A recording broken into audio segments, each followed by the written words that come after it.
আবৃত্তি করছি কবি জসিমউদ্দিন মুহাম্মদের এই বর্ষা যেন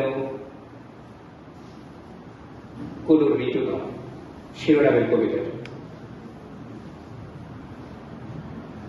ইদানিং বিদ্যুৎ চমকায় চমকে উঠে মস্তিষ্কের শিরা, ধূসর মেঘেরা সব নিউরনের মতো জল পাকিয়ে আছে।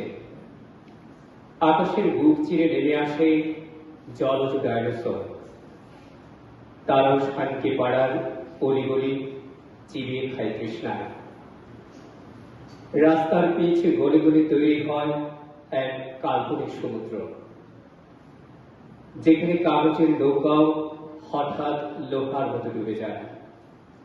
কালো ছাতার নিচে দাঁড়ানো লোকটির নেই কোনো মুখ, সেখানে কেবল একটা জল ভর্তি অ্যাকুরিয়াম ভাসছে, আর দুটো সোনালি মাছ দেখছে চোখের ভেতর চোখ। অথচ বৃষ্টির প্রতিটি ফোঁটায় লেখা আছে হিব্রু হরফ, যা পড়ার বেশ আগে মাটির সোদা গন্ধে মিলিয়ে যায়। এই বর্ষা যেন কোন ঋতু নয়, আদিম মনের অসুখ। তবু মেঘের ডানায় চড়ে ঘর বদল করে গৃহপালিত সুখ। ধন্যবাদ সবাইকে।